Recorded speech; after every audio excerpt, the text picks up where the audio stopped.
بسم اللہ الرحمن الرحیم عن ام سلمۃ رضی اللہ تعالی عنہ قالت قال رسول اللہ صلی اللہ علیہ وسلم اذا دخل العشر واراد بعضكم ان يضحي فلا يأخذن شعرا ولا يقلمن ظفرا۔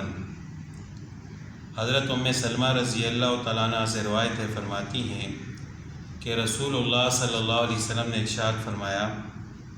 کہ جب عشرہ ذو الحجہ شروع ہو، یعنی ذو الحجہ کا چاند نظر آئے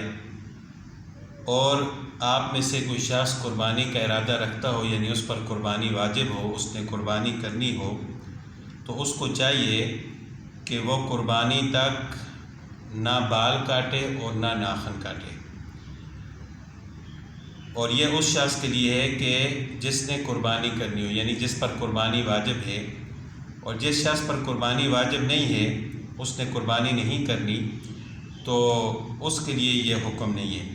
لیکن یہ بھی مستحب ہے، یعنی فرض اور واجب نہیں ہے، مستحب ہے۔ اگر کوئی اس طرح کرے گا تو اس کے لیے اجر ہے،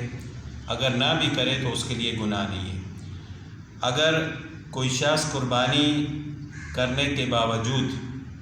اس کو قربانی واجب ہے اور پھر بھی اگر وہ بال کاٹ دیتا ہے یا ناخن کاٹتا ہے تو وہ گناہ گار نہیں ہوگا۔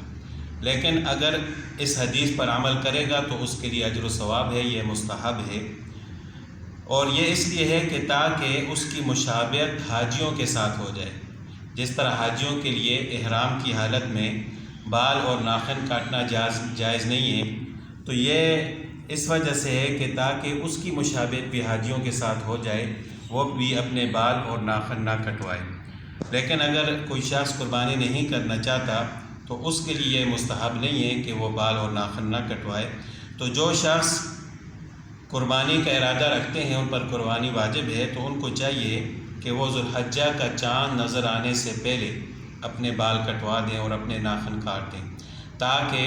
عید تک وہ دوبارہ ان کو بال یا ناخن کاٹنے کی ضرورت پیش نہ آئے،